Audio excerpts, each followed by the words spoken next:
Bonjour tout le monde, j'espère que vous allez bien.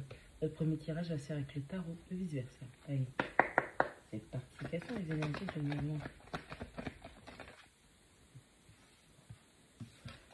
On a un accomplissement total qui arrive avec ce 10 de denier.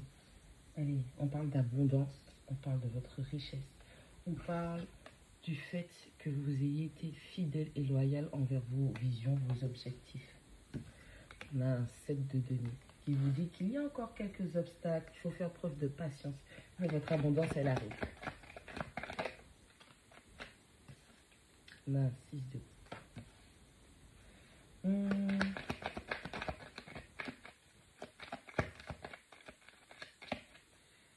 Quelqu'un vous voit comme un accomplissement ultime. Cette personne avec ce 6 de coupe, une personne de votre passé, nourrit des sentiments très très forts vis-à-vis de vous. Et cette personne est dans la patience vis-à-vis du lien, vis-à-vis de la relation, vis-à-vis de la situation dans laquelle elle se trouve ou vous vous trouvez. On a un sac de coupe qui tombe à l'envers.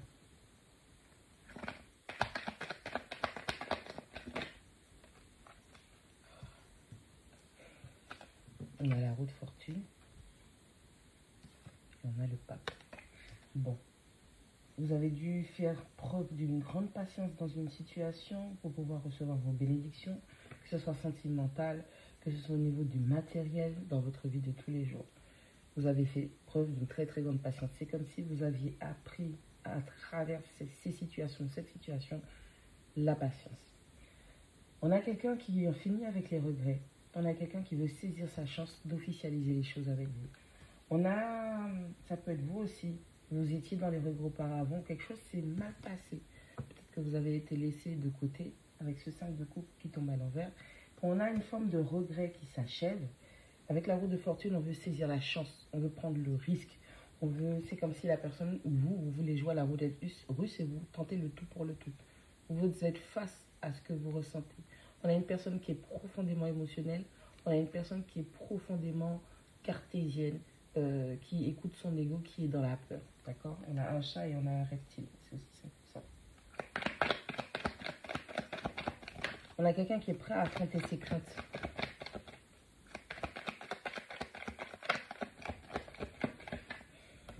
On a la tour qui tombe en croisement. On essaie de contrôler la chute. On a le valet de coupe qui tombe. Ouais. C'est comme si, ça peut être vous, ça peut être quelqu'un en face qui se dit, perdu pour perdu, je lui dis. Je lui dis ce que je ressentais, ce que je ressens. Je lui dis, je présente mon amour, je m'écoute, j'écoute ce que je ressens. Et puis on verra. C'est comme si cette personne était déjà dans un moment de trou, de destruction, plus rien n'allait dans sa vie. Et elle se dit, je vais dire ça. Et le fait de venir, de vous présenter les sentiments et les émotions, cette personne est encore dans le contrôle.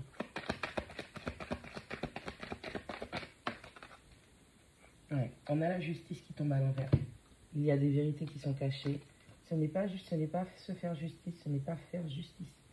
C'est simplement, encore une fois, hein, il y a de la manipulation dans tout ça. Dans cette façon de faire, il y a beaucoup de manipulation. Vis-à-vis d'une reine de denier. C'est comme si cette personne, vous voyez comme une stabilité totale, entière. Cette personne avait envie de prendre le risque de saisir la chance. Mais malheureusement, elle est encore dans des énergies de manipulation ou de demi-vérité, on va dire.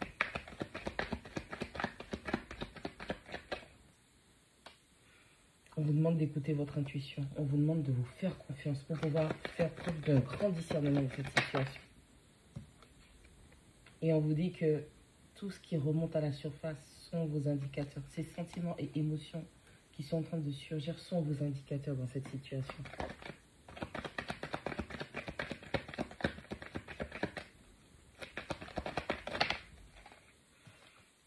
Travaillez encore votre équilibre. Retrouvez votre équilibre.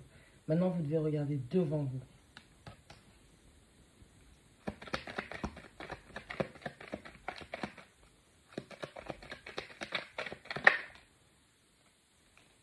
On a un 5 de denier. C'est quelque chose qui vous a profondément affecté. On parle de perte, on parle de malchance, on parle de malheur. Ouais, c'est quelque chose qui vous a affecté.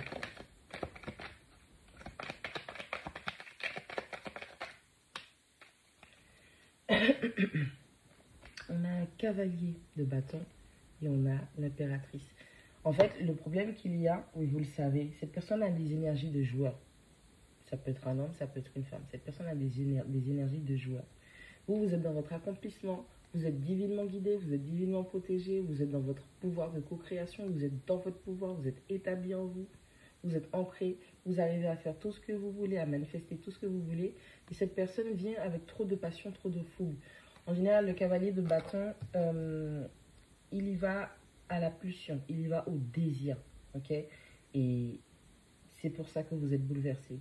Vous vous posez beaucoup de questions à vous demander, est-ce que ça vaut le coup? Est-ce que ça vaut la peine que je replonge dans cette expérience-là? Ou ça va être pire? C'est pour ça qu'il y a la tour entre les deux. Est-ce que ça vaut le coup que j'écoute ce que cette personne a à me dire ou que moi aussi je laisse ces sentiments et ces émotions refaire surface, toute cette abondance d'amour, potentiellement de crainte qui refont surface? Est-ce que ça vaut le coup? Est-ce qu'il ou elle ne va pas jouer? Est-ce que cette personne vient pour détruire la paix que j'ai pris du temps à reconstruire, l'équilibre que j'ai pris du temps à réavoir? On vous demande de vous faire confiance. On vous dit que vous avez la possibilité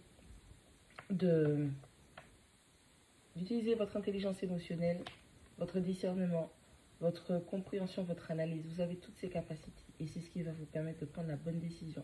Parce qu'à la finalité de l'histoire, c'est toujours vous qui êtes décisionnaire.